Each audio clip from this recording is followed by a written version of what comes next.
দুদু ভাই আপনার কাছে আসি, মানে তাজ ভাই একটা কথা বললেন, বিষয়টা আপনি খেয়াল করছেন কিনা, যে মানে রাজনীতি এবং দেশের জন্য ব্যালেন্স অফ পাওয়ারটা খুবই গুরুত্বপূর্ণ। এখন যে অবস্থা আছে সেই অবস্থায় এটা বিএনপির সঙ্গে নির্বাচনের মাঠে দাঁড়ানোর মতো এখন পর্যন্ত কোনো রাজনৈতিক দল আছে বলে মনে হচ্ছে না। তাতে করে তো একটা শঙ্কা থেকেই যাচ্ছে যে বিএনপি বড় রাজনৈতিক দল হিসেবে ব্রুড মেজরিটি যদি পায়, সেক্ষেত্রে যেটা বিএনপির জন্যও ক্ষতির কারণ হয়ে যেতে পারে, যে এমন হবে যে বিএনপি যদি কখনো এই অ্যাক্ট করে যে মানে যেটা হলো স্বৈরতন্ত্রর দিকে যাচ্ছে, তো সেই বিষয়টাকে আপনি একটু নিরপেক্ষ দৃষ্টিকোণ থেকে কেমন কীভাবে দেখবেন এটা? যে কোনো সময় পাওয়ার ব্যালেন্স যদি আপনার রাজনৈতিক নেতৃত্ব সঠিকভাবে বিশ্লেষণ করতে ব্যর্থ হয়, তাহলে সেই দল, সেই সরকার, সেই সময় অনেক ক্ষতি হওয়ার সম্ভাবনা থাকে, হতে পারে। যেমন আমি একটু আগেই বললাম, 70 নির্বাচনে যদি স্বচ্ছতার সঙ্গে ইলেকশনটা করা সম্ভব হতো, এতে সব থেকে বড় লাভবান হতো দেশ প্রথমে, দ্বিতীয় ক্ষেত্রে আওয়ামী লীগ লাভবান হতো। এবং আওয়ামী লীগ লাভবান মানে শেখ মুজিবের ভাবমূর্তি নিচের দিকে নামতো না, উপরের দিকে উঠত। কিন্তু সেটি সম্ভব হয় নাই বলে যে ক্ষমতার দম্ভ, যে দম্ভ পরবর্তী 3টে সরকারের সময় আমরা দেখেছি, পিতা এবং কন্যার যে দম্ভটা, সেই দম্ভই গণতন্ত্রের কোনো সুযোগ নাই। অর্থাৎ আপনি ব্রুট মেজরিটি থাকলেও যদি গণতান্ত্রিক নিয়ম, শৃঙ্খলা, কালচার এই যেটির মধ্যে থাকে, তাহলে অপরের প্রতি আপনাকে শ্রদ্ধাশীল হতে হবে। যদি পার্লামেন্টে একজনও মানুষ থাকে ভিন্ন মতে, তাহলে যথাযথভাবে তাকে সম্মানের সঙ্গে তার মতামত গ্রহণ করা অথবা না করা পরে, কিন্তু এটা বলার সুযোগটা থাকা। আমাদের এখানে সবথেকে বড় সংকট হচ্ছে যে যখন যে সরকার ব্রুট মেজরিটি নিয়ে আসছে, তখন ম্যাক্সিমাম সময় মাথা খারাপ হয়ে গেছে। এই জায়গাটা আমার নিজের বিশ্লেষণ, হয়তো আমি যেহেতু বিএনপি করি, শহীদ জিয়া রহমানের প্রশংসা করলে কেউ বলতেও পারে যে তার নেতার প্রতি তার তো শ্রদ্ধা থাকবে, সে তো ওইটাই দেখবে। কিন্তু নিরপেক্ষ বিশ্লেষণে যদি আমি যাই, দেখি, তাহলে পরে শেখ মুজিবুর রহমান যে জায়গাগুলোতে ব্যর্থ হলেন, এই সতর্কতা ওনার মধ্যে ক্রিয়াশীল ছিল বলেই তিনি বুঝছেন একদলীয় না, বহুদলীয় সিস্টেমটা ফিরিয়ে আনার দরকার, জরুরি গণতান্ত্রিক ব্যবস্থাপনাটা থাকার দরকার।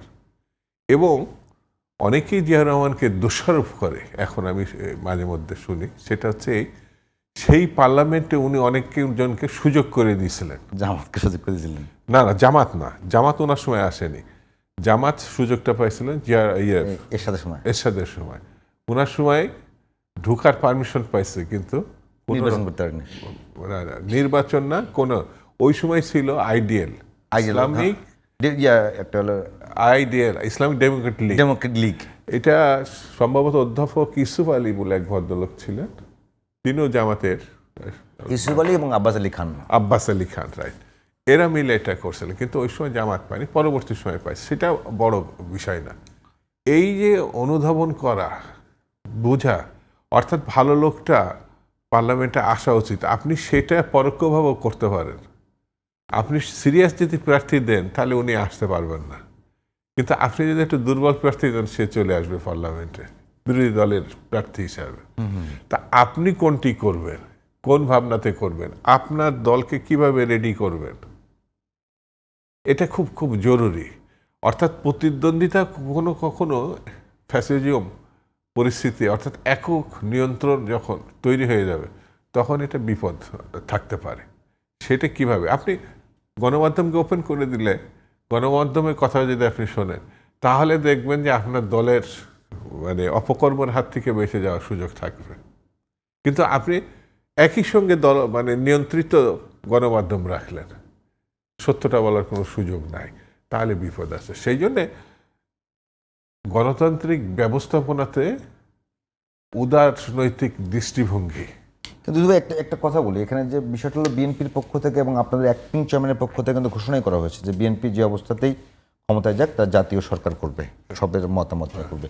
কিন্তু প্রশ্ন, আপনাদের সঙ্গে দীর্ঘদিনের একই সঙ্গে আন্দোলন করেছেন, জোটে ছিলেন, জামাত ইসলামের সঙ্গে এখন মোটামুটি মুখোমুখি একটা অবস্থান, এইটা কেন মোটামুটি মনে করছেন? না, মুখোমুখি না, গণতান্ত্রিক ব্যবস্থাপনায় তখন মুখ্য বিষয়টা, যেমন জাতীয় পার্টি ছিল ওই সময় আওয়ামী লীগের পাশাপাশি পাশাপাশি ফ্রন্টে একটা সময় ছিল যখন 111 ফরফর একই সঙ্গে মহাজোট তারা করছিল, আমি যদি ভুল না করে থাকি, পরে আবার বেরিয়ে গেছিল। তবে সেই সময় বি চৌধুরী সাহেবও ওই মহাজোটে ছিল। কিন্তু প্রশ্নটা হচ্ছে গণতান্ত্রিক ব্যবস্থাপনা আপনার সঙ্গে আছে, আজন্ম থাকবে এমন ঘটনা নাও থাকতে পারে। জামাত ইসলাম আমরা আওয়ামী লীগের বিপরীত শক্তি হিসাবে, সে তো আওয়ামী লীগের বিরুদ্ধে অবস্থান করছে, মানে এনটি আওয়ামী যে সমস্ত ফোর্স আছে শক্তি সবগুলোকে বিএনপি এক জায়গায় দাঁড় করানোর চেষ্টা করছে, সেই বিবেচনা থেকেও সে আসছে। আর 2 নম্বর, এখন সে তার মতো করে চলছে। এটা তো অনেক আগেই 20 দল 4 দল অনেক আগেই তো ভেঙে দেওয়া হয়েছে, ভেঙে দেওয়ার পর যার যার অবস্থান থেকে সে চলে গেছে। সেই কারণে এখন ভিন্ন মত, জামাতের রাজনীতিটা জামাত করছে, তার মতো করে করছে। তাতে কিন্তু সেটা কি 5 আগস্টের আগের মতো অবস্থা হবে কিনা, যে রাজনৈতিক প্রতিপক্ষ, না, প্রতিপক্ষ মানে তো শত্রু না? না, কোনো প্রশ্নে ওঠে না। এমনকি আমাদের নেতা জনাব তারেক রহমান যে কথাটা উনি বারবার বলছেন এটা। না, জাতীয় সরকার, কিন্তু এটি বাধ্যতামূলক না, কিন্তু আমি আহ্বান করলে আরেকজন আসবে। আমাদের আহ্বানটা হচ্ছে গণতান্ত্রিক আন্দোলনে যারাই ছিল পরবর্তী সরকারে তাদেরকে আমরা অংশগ্রহণের জন্য আহ্বান জানাবো। সে যদি পার্লামেন্টের নির্বাচনে নাও যেতে, যে 5% কোটা আছে যেটা পার্লামেন্টে নিয়ে যাওয়া যায়, অর্থাৎ ইলেকশন না করলেও টেকনোক্রেট হিসাবে যেতে পারে। কিন্তু তার অর্থ এই নয় কিন্তু, যেমন জামাত আমাদের সঙ্গে ফ্রন্টে ছিল, এখন জামাত যদি ওই ফ্রন্টে না যায় তাহলে তো এখানে কিছু বলার নাই, সে বিরোধী দলের ভূমিকায় পালন করবে, কথার কথা। তো সে যদি বিরোধী দলে আসনে বসতে চায়, ওয়েলকাম, কোনো অসুবিধা নেই।